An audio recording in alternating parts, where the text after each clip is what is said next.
सुबह की हल्की धूप दिल्ली की गलियों में अपनी आहट छोड़ रही थी। रिया वर्मा रोज की तरह जल्दी उठी थी। उसकी दुनिया में आराम जैसी कोई चीज नहीं थी। मां की दवाइयों का समय, छोटे भाई का स्कूल और फिर अपनी ड्यूटी, ये तीन धागे थे जिनसे उसकी जिंदगी की चादर बुन रही थी। लेकिन आज आज कुछ अलग होने वाला था। उसे क्या पता था? रिया दिल्ली के एक बड़े सुपरमार्केट में कैशियर थी। उसकी मुस्कान उसकी सबसे बड़ी ताकत थी। हर ग्राहक को वो उसी मुस्कान से मिलती थी, जैसे बरसों पुराना कोई रिश्ता हो। काम में तेज और ईमानदार, उसकी यही पहचान थी। पर जिंदगी आसान नहीं थी। घर की जरूरतें, मां की तबीयत और भाई की पढ़ाई का पूरा बोझ उसी के कंधों पर था। फिर भी उसने कभी हार नहीं मानी थी। दोपहर करीब 12 बजे का वक्त था। दुकान में भीड़ कम थी। तभी एक बूढ़ा आदमी लाठी टेकता हुआ धीरे धीरे उसके काउंटर की ओर आया। झुकी हुई कमर, थके हुए कदम और आंखों में नमी छुपाए वह सीधा रिया के सामने खड़ा हो गया। उसने कांपते हाथों से एक टोकरी काउंटर पर रखी।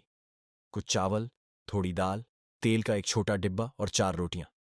रिया ने बिना कोई सवाल किए मुस्कुराते हुए कहा, नमस्ते बाबा, कैसे हो आप?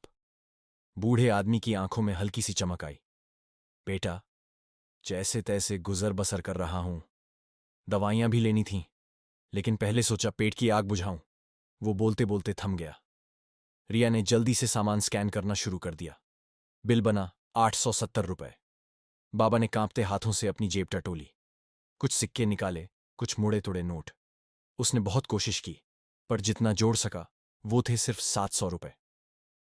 अरे बेटा, शायद कुछ सामान वापस रखना पड़ेगा, बाबा घबराकर बोला और झट से तेल और रोटियां हटाने लगा। रिया कुछ पल के लिए रुकी।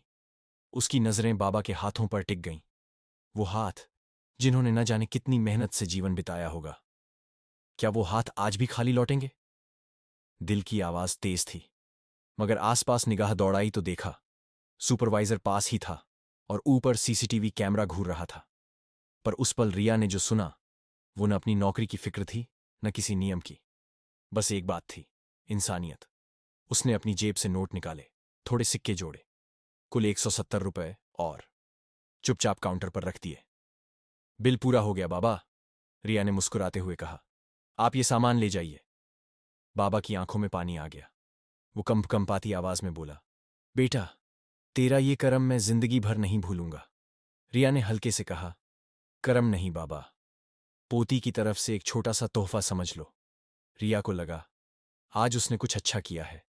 दिल हल्का था, चेहरे पर सुकून। लेकिन किसे पता था, ये सुकून बस कुछ पलों का मेहमान था। बाबा के जाते ही अचानक हवा भारी हो गई।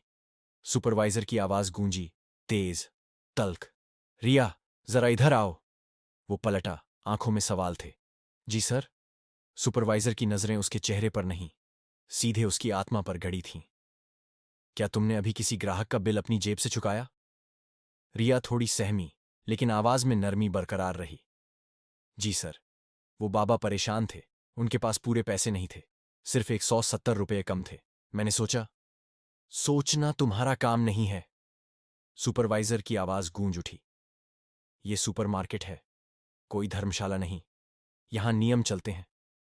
अगर हर कोई अपनी मर्जी से चलने लगे तो सिस्टम बिगड़ जाएगा। तुम्हें कंपनी की पॉलिसी याद है? रिया ने पल भर को अपनी सांस रोकी। चाहती तो बहुत कुछ कह देना, मगर सिर्फ इतना बोली, सर, इंसानियत कोई पॉलिसी में नहीं लिखी जाती। सुपरवाइजर के माथे की नसें तन गईं। बहस की कोई जरूरत नहीं। तुम अब इस जगह का हिस्सा नहीं हो। सिक्योरिटी। 2 गार्ड पास आ खड़े हुए। एक गार्ड ने हाथ बढ़ाया। रिया ने अपनी पहचान वाला बैज उतारकर उसके हाथ में रख दिया, कंधे पर बैग टांगा और बिना एक शब्द बोले दरवाजे की ओर बढ़ गई। दरवाजा खुला। वो बाहर निकली। एक सांस ली, जो भीतर ज्वालामुखी सी धधक रही थी। आंखों में आंसू थे, मगर उसने उन्हें बहने नहीं दिया। सिर ऊंचा रखा, चलती रही। शाम के 6 बज चुके थे। पार्क की एक बेंच पर बैठी रिया अपनी हथेलियों को देख रही थी।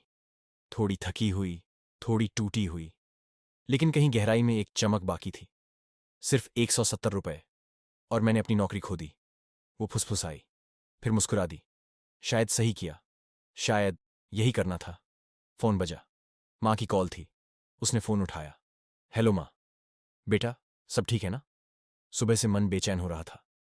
रिया ने पल भर आंखें बंद की, एक लंबी सांस ली। हाँ माँ, सब ठीक है। बस आज का दिन थोड़ा अलग था। वो माँ को सब कुछ बताना चाहती थी, लेकिन अभी नहीं। अभी उसके पास खुद से कुछ कहने को बाकी था। आसमान में हल्की धुंध थी, लेकिन कहीं दूर एक किरण भी चमक रही थी। शायद यही शुरुआत थी, एक नए रास्ते की, एक नई कहानी की। रिया की आंखें फटी की फटी रह गईं। उसने जो सुना, उस पर यकीन करना मुश्किल था।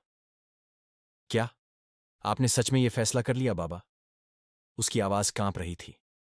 बाबा की आंखों में वही स्थिर विश्वास झलक रहा था। हाँ बेटा, मैंने आज सब देख लिया। जिस जज्बे से तुमने उस अनजान औरत की मदद की, उसी में असली नेतृत्व छुपा है। वही तो इस कंपनी को चाहिए। इसलिए मैंने तय कर लिया है, तुम ही इस सुपरमार्केट की नई मैनेजर बनोगी। रिया के दिल की धड़कनें तेज हो गईं। यही वह जगह थी जहां कल तक वो कैशियर की छोटी सी नौकरी करती थी, जहां उस पर हर वक्त निगरानी रखी जाती थी। और आज आज उसी जगह पर वह मैनेजर बनने जा रही थी।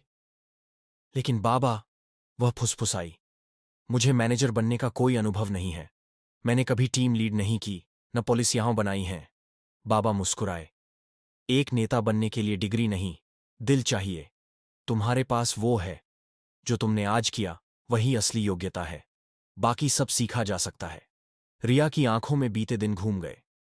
कुछ ही दिन पहले उसे उसी सुपरवाइजर ने सबके सामने डांटा था, जब उसने एक बूढ़े आदमी का बिल भरने में देरी कर दी थी। उस आदमी की जेब में पैसे पूरे नहीं थे। रिया ने अपनी जेब से बाकी पैसे दिए थे, लेकिन नियमों के खिलाफ जाने पर उसे सस्पेंड कर दिया गया था। वो रात उसने आंसू बहाते हुए गुजारी थी। लेकिन आज आज हालात बदल चुके थे। अगले दिन रिया ने वहीं सुपरमार्केट में कदम रखा, लेकिन आज उसकी चाल में आत्मविश्वास था। उसने नीली साड़ी पहनी थी, जो उसके व्यक्तित्व को और सशक्त बना रही थी। उसके हाथ में एक फाइल थी, जिस पर लिखा था, नई नीतियां। जैसे ही वह अंदर पहुंची, वहां के कर्मचारियों की नजरें उसकी तरफ उठ गईं। कानाफूसी शुरू हो गई। और तभी वही सुपरवाइजर सामने आ गया। उसका चेहरा सफेद पड़ गया। तुम यहां क्या कर रही हो? उसने घबराई आवाज में पूछा। रिया एक पल रुकी, फिर मुस्कुराई। मैं मैं अब इस सुपरमार्केट की मैनेजर हूं, और आज से कुछ चीजें बदलने जा रही हैं। सुपरवाइजर के हाथ कांपने लगे। लेकिन लेकिन तुम्हारे पास अनुभव नहीं है। रिया ने उसकी आंखों में आंखें डालकर कहा। अनुभव सिखाया जा सकता है, लेकिन इंसानियत, वो या तो होती है या नहीं होती। रिया ने सबसे पहले एक मीटिंग बुलाई। कर्मचारियों को नए नियम बताए।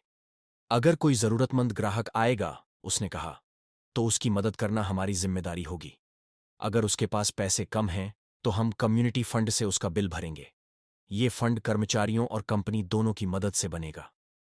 कुछ कर्मचारी मुस्कुराए, कुछ को शक हुआ, लेकिन रिया ने अपनी बात पर डटी रही। फिर उसने सुपरवाइजर की तरफ देखा। और हां, रिया ने कहा, जो लोग कर्मचारियों का सम्मान नहीं करते, उनके लिए इस जगह में कोई जगह नहीं। मीटिंग खत्म होने के बाद बाबा रिया को एक कोना में ले गए।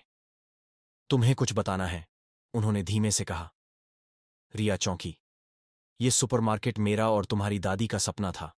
उन्होंने और मैंने ही इसे शुरू किया था। लेकिन उनके जाने मेरे ही बेटों में इस बात को लेकर झगड़ा होने लगा कि यह सुपरमार्केट का ऑनर कौन होगा। मैंने चुपचाप सब सहा, क्योंकि मुझे लगा एक ना एक दिन कोई ना कोई आएगी, जिसके दिल इंसानियत और करुणा होगी, वही इस सुपरमार्केट की कमान संभालेगी। रिया की आंखें नम हो गईं। अब समझ में आया, उसने फुसफुसाया, क्यों यहां इंसानियत की कमी थी। रिया अब सिर्फ एक मैनेजर नहीं थी, वह इस बाबा के अधूरे सपनों को पूरा करने आई थी। उसने कंपनी की नीतियों को बदल डाला। जरूरतमंदों के लिए फ्री मील योजना शुरू की। कर्मचारियों के लिए हेल्थ प्रोग्राम लॉन्च किया। धीरे धीरे सुपरमार्केट एक मिसाल बन गया। और रिया का नाम, लोग उसे अब दयालु मैनेजर के नाम से जानते थे, क्योंकि अच्छाई का फल देर से मिलता है, लेकिन मिलता जरूर है।